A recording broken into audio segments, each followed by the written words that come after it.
에 대해서 들어가기 전에 먼저 이런 사진을 하나 보시죠. Artificial Intelligence라고 이제 영어로 인공지능을 검색했을 때 인터넷에서 나오는 이미지들인데요. 뭐 보시면은 굉장히 뭐 복잡한 네트워크 구조들 뭐 이런 식으로 나오던가요? 아니면 인간의 뇌가 이제 형상화되어 있는 것들이 많이 보이죠.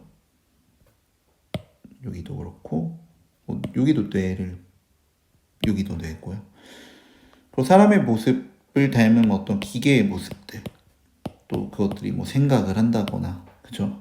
아니면 어떤 선택을 한다거나, 결국에는 사람들이 인공지능을 생각할 때 지능이잖아요, 결국에는. 그래서 인공지능 역시도 사람이 구현해낸 지능을 이제 닮게 이제 만드는 거고, 그랬을 때 인간의 지능이라는 게 어디서 올까 했을 때 뇌에서 온다고 판단을 많이 하는 것 같습니다. 대부분 그렇게 생각을 하는 것 같고요. 그래서 이제 결국에는 인간의 지능을 인간처럼, 특히 인간의 뇌 구조에서 나오는 그런 복잡한 그런 체계처럼 나오는 거를 한번 시도를 해보는 것. 그게 아마 인공신경망이 될 텐데요. 우리가 생각하는 인공지능은 정말로 이제 뭐 지금 모르지만 최종 단계 인공지능은 인간은 아니지만 정말로 인간과 유사한 어떤 존재일 것으로 예상하는 모습이 이렇게 지금 보이고요. 뭐 우리는 뭐 그렇게 될지 모르지만 지금으로서는 그렇게 상상을 하고 있는 것을 확인할 수가 있습니다. 그래서 인간의 지능이 나오는 뇌에 대해서 한번 생각을 해보는 것부터 시작을 해보면요. 뇌는 우리 몸의 움직임과 행동을 관장하고 신체의 항상성을 유지시키며 인지, 감정, 기억, 학습 기능을 담당한다고 이제 한 병원에서 아산병원 이제 사이트에서 제가 발췌했는데요. 그렇게 설명이 되어 있습니다. 그래서 뇌는 상당히 중요하고요. 뭐 딴 건 몰라도 정말로 이 항상성 유지, 뭐 체온이 유지된다거나, 뭐 혈압이 유지된다거나, 뭐 인체 구조 안에는 굉장히 복잡한 것들이 많이 있잖아요. 그런 수치들이 많이 있는데 그 수치들이 계속해서 유지가 되게끔 해주는 게 뇌입니다. 뇌는 그래서 굉장히 복잡하고 중요한 기능을 담당하고요. 당연히 우리가 뭐 우리 스스로가 뇌에서 어떤 게 일어나는지는 저희가 알 수 없죠. 하지만 우리가 알기로는 이제 우리의 감정이 나오는 파트 또는 우리가 어떤 것을 기억해내는 것 또는 어떤 것을 경험적으로 계속 습득을 하면서 학습을 하는 것들, 그런 것들이 다 뇌에서 이루어지고 있다고 우리는 알고 있고요. 뇌의 중요성을 이렇게까지 표현하는 걸 들은 적이 있어요. 그래서 한번 말씀을 드리면 인체의 어떤 부분이 잘려나가더라도 살아남을 수는 있대요. 좀 잔인하죠, 표현이. 하지만 머리가 잘리는 순간 죽습니다.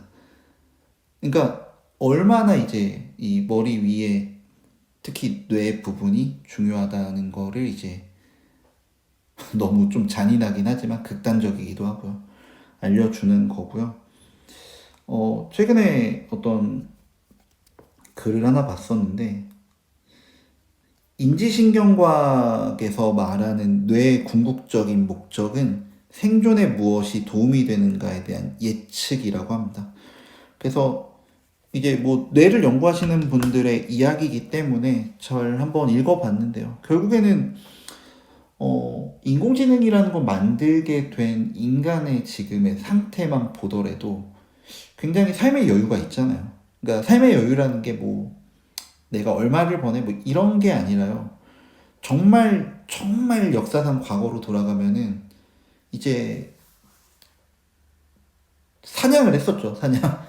그러니까 먹고 살기 위해서는 뭐 동물을 잡아서 이제 먹거나 아니면 어떤 식물의 열매를 따먹거나 뭐 그런 것들을 이제 해야 됐었는데, 지금 굉장히 저희는 풍부한 먹거리, 그러니까 뭐 한국을 특정 지어서 좀 보자면 뭐 먹을 게 없다. 뭐 그런 상황은 또 아닌 거죠. 뭐 물론 또 다른 이제 치열한 경쟁과 생존을 위한 싸움들이 일어나고 있긴 하지만 인류 전반적으로 봤을 때는 그런 먹거리의 문제들이 해결되면서 좀 더 삶의 여유가 생기다 보니 지금에 와서는 우리처럼 지능을 구현하는 어떤 다른 존재를 만들 정도로 이제 뭔가 발전이 된 거죠, 인류가.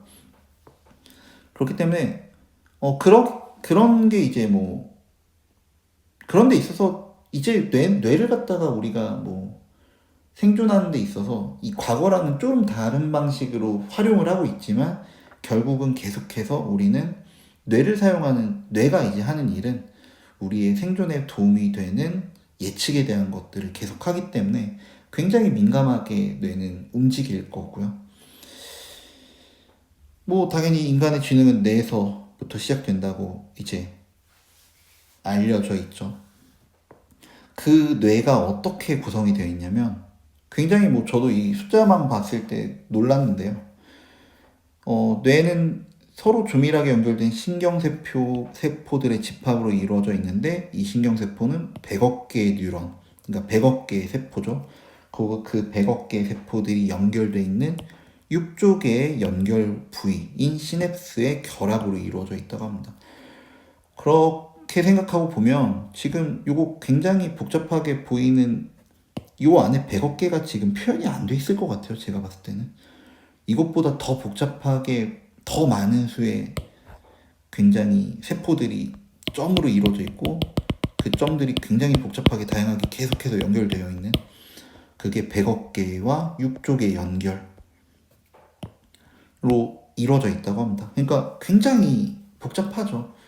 아무리 슈퍼컴퓨터라고 해도 반도체의 개수가 뭐 100억 개가 되고 그 반도체들을 연결하는 뭐 제가 컴퓨터가 어떻게 이루어져 있는지는 모르지만 뭐 반도체를 세포로 보고 그 반도체끼리를 연결시키는 거를 갖다가 시냅스로 표현을 해본다고 하면 이 인체 그러니까 한 사람의 뇌에 있는 이런 구조를 갖다가 닮은 물리적인 컴퓨터를 만들기는 꽤나 쉬워 보이진 않습니다. 그래서 수많은 뉴런을 심지어 동시에 사용할 수 있다고 하거든요. 인간의 뇌에서는. 뭐 컴퓨터도 뭐 여러 가지를 동시에 사용할 수 있지만 그거에 한계가 있다고 저는 알고 있는데 뭐 자세한 건 잘 모르기 때문에 이게 뭐 정답인지는 모르지만 아무튼 인간의 뇌는 현존하는 어떤 컴퓨터보다 더 빠르게 그 기능을 수행하는 측면이 있습니다. 물론 뭐 이런 빠르기는 아니죠. 뭐 컴퓨터가 연산 1000개를 한 번에 해낸다. 근데 사람은 못 하잖아요, 그거를.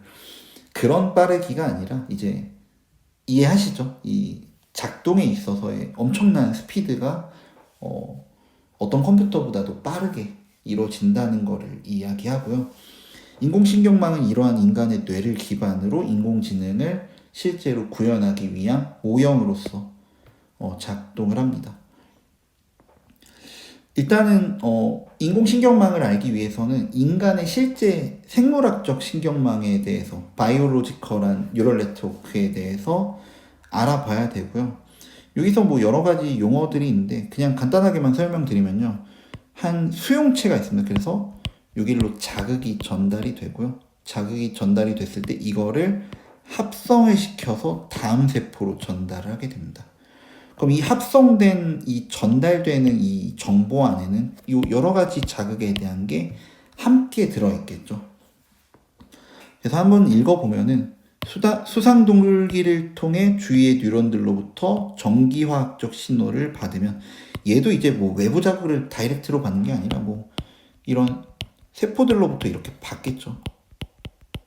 이렇게 자극을 이렇게 연결돼서 받을 텐데 물론 이제 뭐 저희 피부나 이런 눈 같은 귀에서 청각을 듣는다든지 소리를 듣는다든지 그럼 직접적으로 듣는 세포들도 있겠지만 대부분은 이제 중간 단계에 있을 거고요. 그래서 앞선 뉴런들로부터 전기화학적 신호, 그러니까 자극을 받으면 축색돌기를 통해서 이제 수신한 여러 전기화학적 신호가 합성이 됩니다. 합성 그냥 더한다라고 보시면 되고요. 그 수치가 어떤 임계값 이상일 때, 그러니까 이 신호가 세서 내가 꼭 전달을 해야 된다. 근데 그 전달을 하는 게 내 생존에 있어서 중요한 역할을 할 때 전달이 될 것 같다는 생각을 하고요. 거기에 대한 예를 좀 더 들어드릴 텐데요. 일단은 이것만 마무리해서 보면은 어떤 인계감 이상일 때 시냅스를 거쳐서 그쵸? 말단에 이제 자극을 전달하는 거죠. 화학 신호를 전달하는 거죠. 그래서 인접한 뉴런의 수상 돌기로 전기화학적 신호를 전달할 때 그거를 갖다 이제 증폭 또는 감쇄를 하게 됩니다. 예를 들면 그런 거죠. 요즘에 학생들이 이제 카공족이라는 단어가 뭐 오래되긴 했지만 그 용어가 그 카페에서 공부를 하잖아요. 그럼 이제 카페는 굉장히 시끄러운 공간이죠. 일단 기본적으로. 왜냐면 외부 환경, 그러니까 뭐 카페 밖의 소리에도 노출이 되어 있고 카페 안에는 음악이 들리고요. 사람들의 대화가 들립니다. 근데 뭐 학생이 시험 기간이 돼서 어떤 공부를 해야 된다고 해서 뭐 앞에 뭐 이제 노트 필기나 아니면 요즘에는 뭐 태블릿 PC 슬라이드를 놓거나 아니면 또 컴퓨터 노트북을 들고 여러 가지 방법으로 공부에 이제 시험을 준비하는 공부를 함에 있어서 자료들을 이렇게 막 놓고 있죠. 그러면 엄청나게 이제 다음 날이 시험이면 엄청나게 집중을 해야만 하잖아요. 왜냐면 이게 내 생존에 달린 문제거든요. 뭐 생존에 달린 문제까지냐 싶지만 뭐 성적이 나오고 성적이 나왔을 때 그걸로 이제 취업을 하게 되고 취업을 해서 돈을 벌게 된다면 그게 생존과 직결되는 문제잖아요. 돈을 벌어야지 뭐 음식을 사 먹을 수 있고 뭐 집에서 전기세를 내면서 따뜻하게 있을 수도 있고요. 뭐 그런 것들이죠. 뭐 옷을 사 입는다든지 뭐 너무 이야기가 가는데 아무튼 다시 돌아와서 그 상황을 생각해 보면 굉장히 수많은 정보, 자극들이 동시에 들어올 거예요. 사람들의 대화 소리, 카페에서 튼 음악 소리, 커피 머신이 돌아가는 소리, 뭐 저만이 어떤 뭐 디저트를 만드는 소리, 외부에서 차가 지나가는 소리, 뭐 여러 가지가 들리겠죠. 그렇지만 공부에 집중을 한다면 그게 하나도 안 들립니다. 뭐 도서관 같은 데서도 그런 걸 한번 뭐 아니면 조용한 공간에서도 굉장히 작은 소리조차도 이제 들리지 않고 어떤 거에 하나에 집중하는 걸 볼 수 있죠. 뭐 영화나 드라마 같은 데서 보면 어떤 사람이 굉장히 생각을 몰두하는 씬이 있을 때 주변에서 뭐 누구야 누구야 이렇게 불러도 반응을 안 하다가 깜짝 놀라서 이제 보는 경우를 보잖아요. 그런 것처럼 내가 어떤 중요하다고 생각하는 어떤 한 가지가 있을 때 거기에 몰두하게 되면은 거기에 대한 신경들은 증폭이 돼서 뇌로 전달이 돼서 뭐 기억을 하려고 하거나 아니면 학습을 하려고 하겠죠. 하지만 그거 이외의 것들은 감쇄시켜서 전달을 하지 않게 되는 그런 측면들이 있습니다. 그게 인간 뇌의 신경세포가 이제 정보를 전달하는 이제 특성이고요. 그것들로 인해서 적응성 역시도 나타나게 됩니다. 그래서 오답으로 이끄는 뉴런들의 연결은 약화가 되고요. 정답으로 이끄는 연결들은 강화가 됩니다. 그러면서 이제 신경망의 경험을 통한 학습이 이루어지는데요. 예를 들면 제가 조카가 굉장히 어렸을 때 뭐 이제 막 걷기 시작할 때 정도였는데요. 그냥 조카가 저기 서 있으면은 제가 이렇게 있고요. 조카가 이렇게 있으면 공을 던집니다. 공을 이렇게 탕탕 뭐 제가 이렇게 엄청나게 강하게 던지지 않을 거 아니에요. 그래서 탕탕 튕겨서 던지면 이제 조카는 이제 좋다고 받으려고 해요. 그러면 이제 딱 맞겠죠. 충격을 받습니다. 그러고 이제 쓰러집니다. 그럼 이제 넘어졌으니까 당연히 충격을 받고 아프니까 울죠. 그죠? 일반적인 상황이 아니잖아요. 그럼 울고 또 그 다음에 또 놀아주려고 공을 던지면 똥똥똥 이제 가면 또 맞습니다. 또 넘어지고요. 옵니다. 이게 반복되면은 이제 공을 던지면은 공을 좋아는 하는데 그걸 나한테는 던지지 말고 갖고 오라는 식으로 이제 손짓을 하거나요. 아니면 공을 이제 제가 뭐 그 조카는 의도하지 않았지만 저는 던지잖아요. 그럼 또 던지면 막 이제 가만히 있는 게 아니라 이제는 막 이쪽으로 피하거나 아니면 손을 내밀고 이제 막는다거나 그런 여러 가지 반응들을 하거든요. 그러니까 이 아이한테는 맞아서 넘어지는 게 오답인 거를 이제 아는 거죠. 그렇기 때문에 그냥 가만히 있는 선택을 하는 그런 연결이 약화가 되고 정답, 이제 맞지 않는 선택으로 하는 뭐 몸을 피하든가 뭐 좌우로 피하든지 아니면 손을 뻗어서 막는다든지 그런 행동이 이제 정답으로 이제 뇌에서 이끌어 주는 거죠. 그러면서 이제 사람이 학습을 하게 됩니다. 뭐 특히 또 이제 삼시세끼를 먹는다든지 그런 것들 역시도 정답으로 이끄는 그런 과정들이죠. 그런 게 굉장히 힘들다고 하더라고요. 예. 근데 다 큰 사람들, 성인들의 경우에는 그런 학습을 하는 경우가 굉장히 적잖아요. 그죠? 근데 이제 아이들 크는 과정을 보면은 정말 하루하루 변하는 게 결국 그 아이가 하루하루 뭔가를 배워서 익숙해지면서 사람처럼 되는 그 과정들이 굉장히 보면은 정말 사람의 뇌가 대단하다라는 생각이 들기도 하고요. 이런 세포의 체계를 비슷하게 흉내낸 게 이제 인공신경망입니다. 그래서 여러 가지 세포에서 입력을 받죠. 여러 가지 자극을 받는다고 생각하시면 되고요. 그런 거를 중간에서 합성을 합니다. 더하는 거죠. 그러니까 더하기예요. 사실 인공신경망에서 수학을 쓰는 게 크게 어려운 게 아닙니다. 덧셈입니다. 덧셈이고요. 물론 나중에 미분도 좀 쓰긴 하지만 덧셈이고요. 그래서 이 결과들을 이렇게 출력해내는 그런 과정들이 있고요. 그래서 이런 인간의 생물학적 신경망을 흉내낸 게 바로 인공신경망, Artificial Neural Network다. 생물학적인 Biological Neural Network를 신경망을 흉내낸 것이 바로 인공신경망이다. Artificial Neural Network고요. 그 세포 하나하나를 담당한다고 보는 게 이제 퍼셉트론이죠. 사실 세포를 담당하기보다는 요 하나의 구조를 의미하거든요. 그래서 여기서 보시면 요 하나의 구조입니다. 어떤 세포에서 받는데 어떤 자극을 여러 군데서 받는 거죠. 근데 합성해서 받아서 어떤 새로운 이제 자극을 뒤에다가 전달하기 위해서 합성시키는 이 과정을 갖다가 하나의 과정을 퍼셉트론이라고 하고요. 여러 가지 입력이 있으면 그걸 갖다가 이렇게 합성을 해서 출력을 해내서 다음으로 전달을 하는 거죠. 이제 합성을 할 때 중요한 게 뭐냐면요. 여기서 말한 그 생물학적 신경망에서의 증폭과 감쇄입니다. 이 입력 각각이 얼마나 중요한지 모르거든요. 그래서 이 입력의 중요도를 갖다가 컨트롤하는 게 여기 웨이트가 되고요. 가중치가.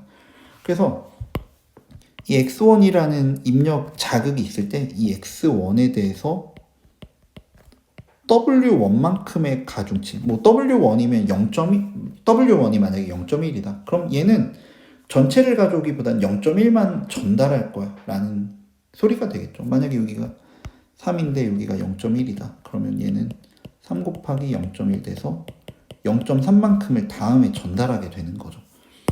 이런 식으로 되고, 이건 예제니까 잠깐 지우고요.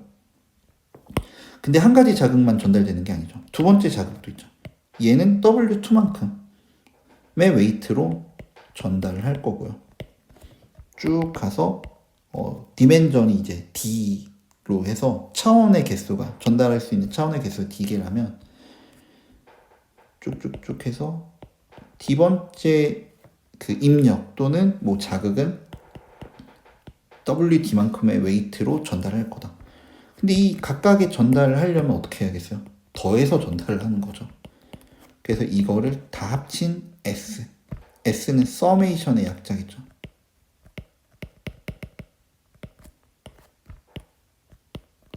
썸을 시켜서 이제 전달을 하는데, 그럼 여기서 판단을 해야 되는 게 이 합성된 자극이요. 물론 여기에 요것도 있습니다. 1, B 해서. 그래서 얘 그냥 정리하면은 서메이션 i는 1부터 d까지 웨이트를 먼저 보통 쓰죠. 수학에서 wi 곱하기 xi 플러스 b 이런 식으로 s라는 값이 결정이 됩니다. 여기 있는 거죠. 이 1은 뭐냐면 우리가 사실 어떤 판단을 함에 있어서 뭐 d개의 변수로 어떤 y 값을 예측한다고 해봐요. 그럼 y에 영향을 주는 게 딱 이 d개만이 아니라 우리가 모르는 여러 가지 다른 요인들도 있을 거거든요. 그걸 갖다 이제 뭐 어디서는 에러텀이라고도 하고 화이트 노이즈라고도 하고 여러 가지 표현이 있는데, 이제 그런 이제 우리가 얻은 데이터가 아닌 다른 영역에서 y-값에 영향을 주는 것들에 대해서 고려를 안 할 수가 없잖아요. 그래서 그 텀을 갖다가 이렇게 놓는다고 보시면 되고요. 그래서 이 s라는 값이 합성되면 이 합성된 s 값을 바로 y한테 전달할 수도 있지만 얘를 전달할지 안 할지를 판단하는 과정을 거칩니다. 그래서 그거 갖다 활성함수라고 하고요. 이 s 값이 구해졌을 때 이 활성함수에 전해졌을 때 이 값이 뭐 1 또는 0, 뭐 이건 간단하게 이제 다음에 나올 텐데 이런 식으로 전달을 하게 될 때 1로 전달을 하고 전달하지 않는다 그러면 이제 감쇄를 시켜버리는 거죠. 0으로. 뭐 그런 식의 표현이 있습니다. 그래서 이 퍼셉트론은 프랭크 로젠버트라는 사람이 이제 간단히 인공신경망을 학습시키는 신경망 모형인 퍼셉트론을 58년에 제안했고요. 인공지능이란 용어가 1956년에 나왔으니까 굉장히 초창기죠. 계속해서 말씀드리지만 인공신경망이 최근 들어서 부흥한 게 아니라 역사상 계속해서 연구가 되었던 거죠. 그래서 입력신호의 가중치의 합을 계산하고요. 이 합을 계산하고요. 그 결과를 활성함수를 통해서 출력값을 내보내게 되는 거죠. 이 s값 자체가 그대로 y가 되는 게 아니라 이 s값이 어떤 함수를 통해서 이제 일정한 값으로 전달이 되는 거죠. 이 로젠버트라는 사람이 좀 아쉬운 게 굉장히 일찍 사고로 죽었다고 저는 들었었는데 뭐 이분이 좀 더 오래 살아남으셨다면 생존에 계셨다면 좀 더 많은 연구를 이 인공신경망 쪽으로 했을 텐데 좀 그런 아쉬움이 좀 있고요. 활성함수에 대해서 좀 더 알아보면은 이 s값이 결국에는 뭐 이게 양수가 들어올 수도 있고 음수가 들어올 수도 있잖아요. 그래서 양수 음수에 따라서 합이 뭐 양수가 될 수도 있고 음수가 될 수도 있는데 그래서 뭐 양수일 때는 뭐 1로 출력을 해서 내보내고 음수일 때는 0으로 내보낸다. 또는 양수일 때는 1로 내보내고 음수일 때는 마이너스 1로 내보낸다. 뭐 0 포함이죠. 여기서 양수라는 게. 여기서는 이제 이거는 너무 딱 계단 형식이고 부호함수 뭐 이런 중간이 없잖아요. 그래서 중간에 싹 이은 시그모이드라는 함수가 있는데 시그모이드 함수는 이렇게 사용을 하고요. 이런 식으로 0과 1을 이렇게 점근선처럼 중간지대를 거치면서 이제 전달을 하게 된다. 뭐 이런 시그모이드 함수도 있고 아까 처음에 잠깐 말씀드린 것 같은데 그냥 x값 자체를 그냥 전달할 수도 있다고 말씀드렸잖아요. 그래서 그럴 때 이제 선형함수 y는 x면 그냥 x값 자체가 그냥 y값으로 출력이 되는 거죠. 그래서 계단 보호함수 요 두 개 같은 경우는 이제 분류와 패턴 인식 작업에서 결정을 낼 때 주로 쓰인다고 하고요. 뭐 일단 이거는 이 파트를 넘어선 영역이기 때문에 간단하게 그냥 언급만 해드리고요. 하드 리미트 함수라고 부릅니다. 그래서 하드 딱딱하게 딱 제한을 딱 둔 거잖아요. 딱 끊어서 그래서 하드 리미트라고 부르기도 하고요. 시그모이드는 보셨다시피 양음의 무한대사에 있는 입력값을 0, 1 사이에 있는 적당한 값으로 출력을 해줘. 그래서 0, 1 사이의 적당한 값으로 마이너스 무한대부터 무한대까지 이렇게 출력을 해주는 뭐 역전파 신경망의 뒤에서 나오는데 쓰이는데요. 물론 저희는 이렇게 복잡한 함수는 쓰진 않을 겁니다. 선형함수 같은 경우는 가중치 합 그대로를 출력해 내놓는 항등함수죠. 그래서 선형 근사에 주로 쓰인다고 하고요. 뭐 이거는 예제를 통해서 한번 저희가 볼 텐데 저희는 계단함수와 선형함수 이 두 가지 간단한 함수를 사용해서 이그젬플들을 좀 보려고 합니다. 일단 간단한 퍼셉트론 연산을 볼 텐데요. 뭐 여기서 이제 빨간 결과는 1이고요. 출력값이 0은 0, 파란 동그라미는 0의 값입니다. 그래서 여기는 x1, x2가 이제 1,1, 여기는 0,1, 여기는 1,0, 그 여기는 0,0인 거고요.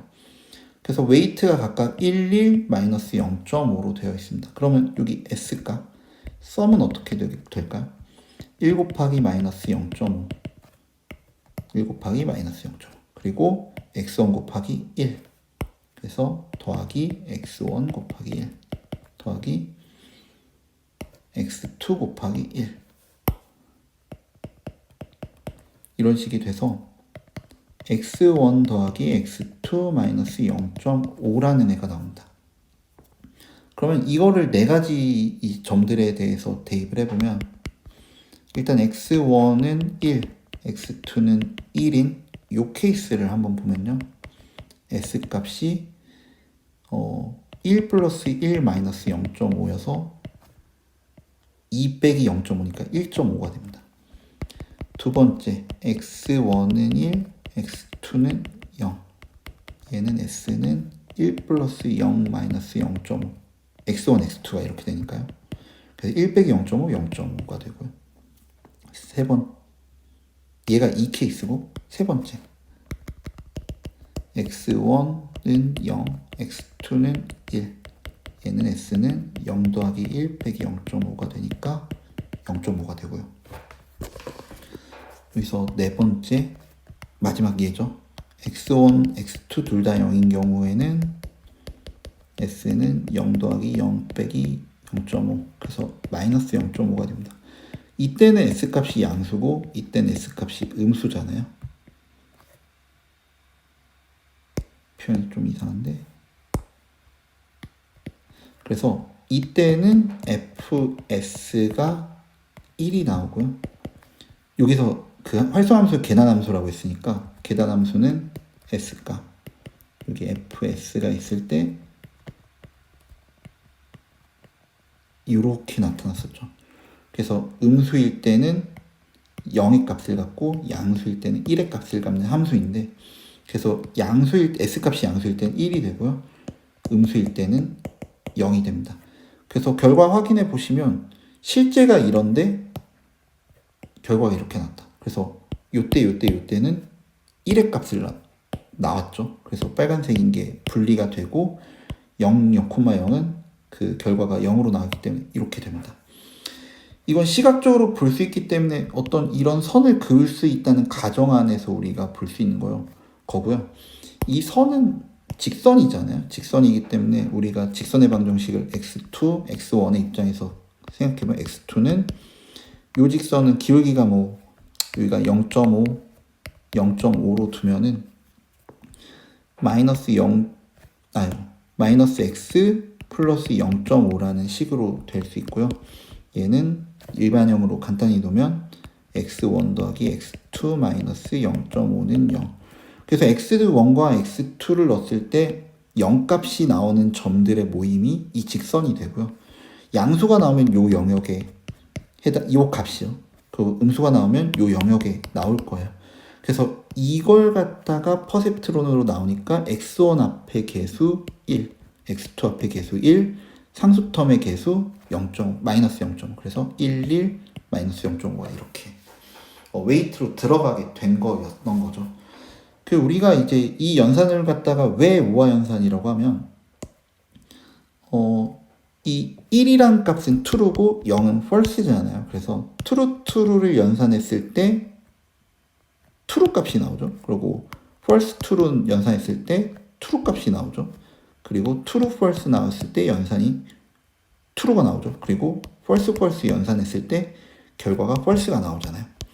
그러니까 이제 true 연산 true false true false true false false 얘는 이제 두 개의 5어 연산의 결과랑 똑같기 때문에 5어 연산으로 쓰는 거고요. 여기서 확인해야 될 거는 결국에는 저희가 앞에서 본 논리 있잖아요. 그 논리를 인공신경망으로 적용해도 쓸 수 있다라는 거죠. 그러니까 포함한다는 개념으로 신경망을 바라볼 수 있다라는 개념에서 5어 연산을 한번 살펴봤고요. 엔드 연산도 마찬가지입니다. 이 직선이 뭐겠어요? 이 웨이트를 준 거겠죠. 그래서 이 직선 한번 먼저 보면은 x2는 여기가 이제 1.5로 볼게요. 그럼 마이너스 x1 기울기는 마이너스 1이죠. 플러스 절편 1.5 그래서 얘는 x1 더하기 x2 빼기 1.5는 0 그래서 x1과 x2를 넣었을 때 0이 되는 값들의 모임이 이제 이 직선 위의 점들이고 나머지는 얘보다 크면은 얘, 작으면 얘가 되기 때문에 이렇게 잘 나타내지는 거고요. 저희가 한번 계산을 해보면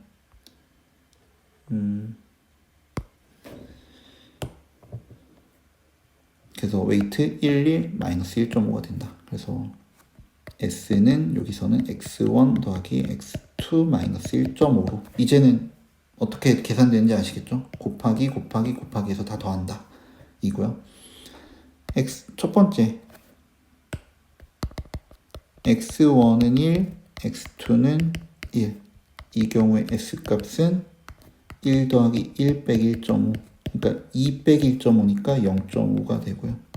두 번째 x1 1, x2 0은 1 더하기 0 빼기 1.5에서 마이너스 0.5 나오고요.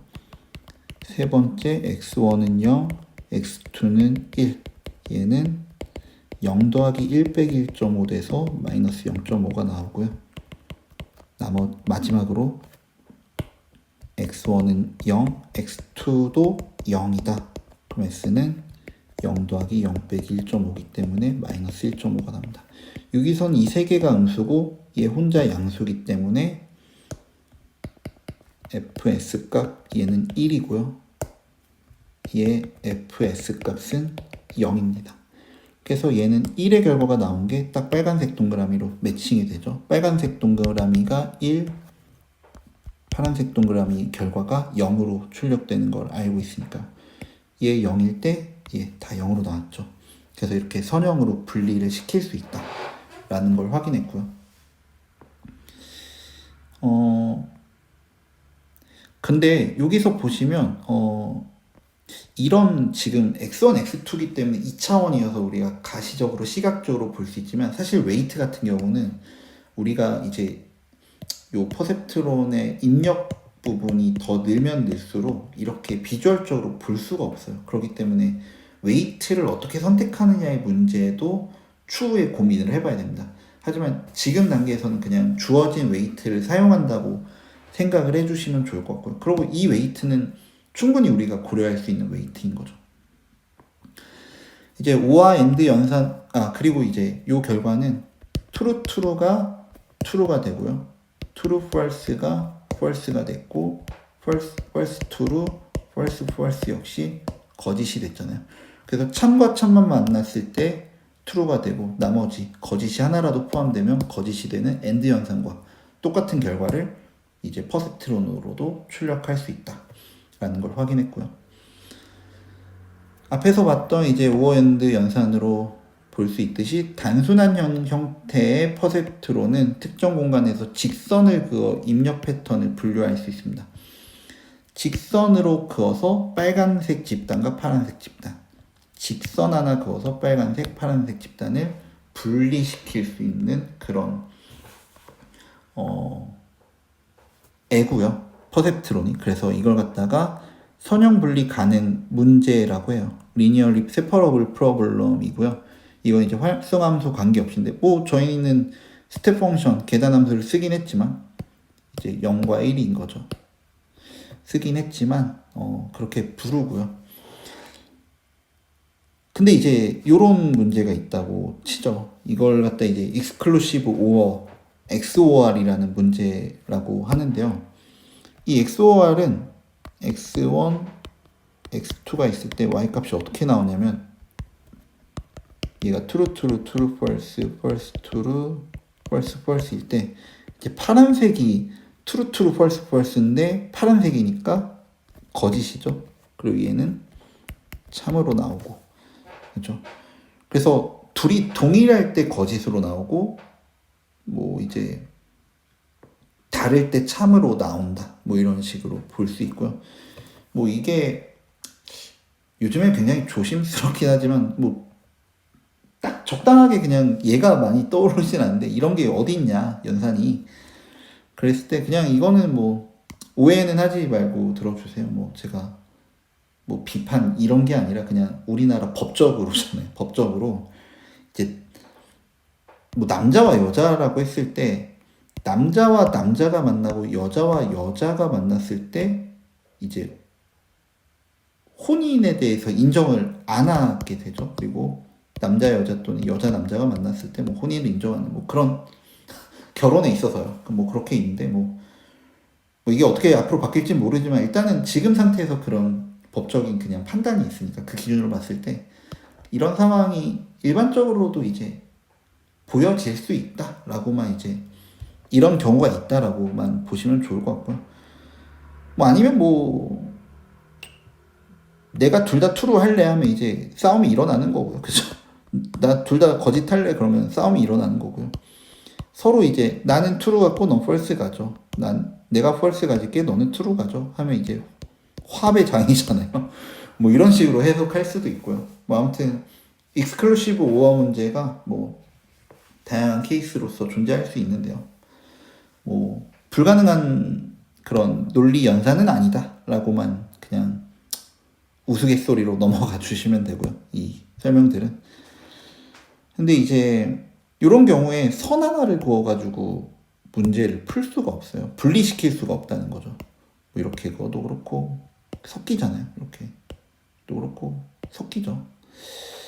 물론 우리는 이제 알죠. 뭐 이런 식으로 두 개를 해서 이직선과 이직선의 위쪽 또는 이직선의 아래쪽이라면 파란색 false고 이 직선과 이 직선의 아래에 이면서 이 직선의 위에 있는 그러니까 요거는 오와 연산이고 요거는 엔드 연산이겠죠. 이 직선과 이 직선을 동시에 사이에 만족하는 그러니까 위의 직선의 아래 직선의 위 동시에 만족하는 걸 갖다가 true 뭐 이런 식으로 표현할 수 있으니까 이렇게 하면 문제가 풀린다는 거죠. 그래서 원래는 이 하나로 직선을 그었을 때 풀지 못한다는 거를 미스키 페퍼트라는 이 두 분이 69년도에 증명을 했는데 뭐 그러고 이제 한참 있다가 이제 직선 두 개 그으면 문제가 풀린다. 근데 이 하나의 직선으로 문제가 안 풀리는 걸 갖다가 선형 분리 불가 문제, linearly inseparable problem이라고 하고요. 근데 뭐 이제 이 두 개로 풀 수 있다는 게 나중에 이제 밝혀지죠. 그럼 이 두 개로 풀 수 있는 게 뭐냐? 다측 퍼셉트론이라는 거예요. 그래서 XOR 연산은 하나의 직선으로는 올바르게 분류할 수 없지만 두 개의 직선을 사용하면 XOR 연사에 대해 분리가 가능하다. 그래서 여기 보시면 퍼셉트론이 하나, 두 개, 세 개가 있어요. 그러니까 받는 거의 개수가 퍼셉트론의 개수겠죠. 근데 여기 보시면 요거 그죠? 요게 하나 있잖아요. 그리고 요게 하나가 있고 요게 하나가 있습니다. 그래서 뭐 처음에는 이제 뭐 이거는 완벽하게 이제 오어 연산이죠. 그리고 얘는 이제 엔드 연산으로 보이고요. 그렇죠? 마이너스 1.5니까 뭐 요거는 이제 적당하게 또 직선을 긋은 건데 한번 생각해 보면 얘는 마이너스 x1 마이너스 x2 플러스 1.5는 0이니까 이거 x1 빼기 플러스 x2 마이너스 1.5는 0 얘니까 이거 역시도 엔드 연산이네요. 그래서 오어 엔드를 사용하니까 문제가 풀리더라 이고요. 뭐 한 번씩 보면은 예를 들면 이거예요. 처음에 요 상태잖아요. 요 상태니까 x1은 1, x2는 1 그리고 x1은 1, x2는 0 세 번째 x1은 0, x2는 1 네 번째 x1은 0, x2는 0인데 이제 1, 2를 넣어볼게요. 첫 번째 그러니까 첫 번째 결과 그래서 첫 번째 결과가 f1x와 f2x로 갈 거예요. 그러니까 요 칸의 값을 갖다가 이렇게 표현을 할 거거든요. 물론 이게 뭐 f1, x1, x2 이렇게 써야 되지만 그냥 단일하게 그냥 쓸게요. 그러면 1, 2를 넣으면요 1 곱하기 1 곱하기 그러니까 2 빼기 0.5가 돼서 1.5가 돼요. 그러면 계단함수니까 여기 1 값이 들어가죠. 얘 값은 1이에요. 그리고 여기 1, 2를 넣었을 때 이쪽으로 보면 마이너스 1, 마이너스 1, 마이너스 2에 플러스 1.5가 되니까 0이 됩니다. 계산함수 쓰면 음수가 나와서. 두 번째, 이번에는 이거 지우고 1, 0을 넣으면요, 여기서는 1, 0이니까 1 되고 마이너스 0.5이니까 0.5 돼서 결과는 1이 됩니다. 그리고 여기 1, 0을 넣었을 때 마이너스 1 플러스 1.5니까 0.5잖아요. 그래서 1이 됩니다. 세 번째, 요번에는 1, 0이 아니라 0, 1인데 결과 같겠죠? 얘네 둘은. 그래서 얘는 1, 1이 나오고요. 마지막은 0, 0. 0, 0을 넣어주면 얘는 그냥 마이너스 0.5, 얘는 마이너스 1, 아니, 얘는 마이너스 0.5니까 이제 음수가 나왔으니까 0으로 값이 되고요. 얘는 00이니까 얘는 사라지잖아요. 그래서 1.5만 오니까 양수값을 놔서 계산함수에 의해서 활성함수가 1의 값을 출력을 해냅니다. 그러면 어떻게 되냐면 얘가 된 거고요. 그러니까 요 두 개 값으로 요거 값을 나타내게 된 거예요. 얘는 중간에 요 값을 가지고 얘는 얘는 얘를 가지게 되거든요. 그러니까 얘는 사실은 f1x, 얘가 f2x라고 보시면 되고요. 그래서 여기가 적혀 있지는 않은데 여기가 y1, y2라고 보시면 됩니다. 출력값이. 그리고 최종적 출력은 y인데, 그럼 어떻게 되는 거냐면 요 1,1 있잖아요. 요 파란색. 이 파란색이 1,1이 어디로 갔죠? 1,0으로 갔잖아요. 얘는 여기로 간 겁니다. 그러니까 함수를 통해서 한번 변형을 시켜준 거예요. 0,0. 얘는 어디로 갔죠? 0,1로 가요. 요렇게 가죠. 그리고 나머지 1,0이랑 0,1. 얘네 둘은 둘 다 1,1로 가잖아요. 요렇게 한번. 그러니까 차원을 변화시켜서 한번 이제 다시 매핑을 시키니까 요렇게 세 점으로 가게 되고요. 이랬을 때 얘네들은 다시 한번 선형분리 가능 문제로 되죠. 그래서 여기서 요렇게 한 게 뭐였어요? 여기 파란색 있으면 여기 파란색 있었죠. 잠시만요. 여기 지금 보이지 않지만 요 파란색 있을 때 선 걷던 요게 엔드 연산이었잖아요. 그래서 엔드를 통해서 얘 그냥 분리시키면 문제가 풀린다가 됩니다. 뭐 요거는 이제 한번 엔드 연산이니까 한번 해보시고요. 그래서 다층 퍼셉트론으로 조금 더 복잡하게 된 문제를 풀어낼 수 있다라는 게 이제 이야기가 됩니다. 그래서 위에 제에서 확인한 것처럼 하나의 직선으로 올바르게 분류할 수 없는 문제의 경우 퍼셉트론 여러 개, XOR 같은 경우에는 3개를 활용했죠. 하나, 두 개, 세 개. 그러니까 요렇게 하나, 요렇게 하나, 요렇게 하나죠. 요 3개가 요렇게 가는.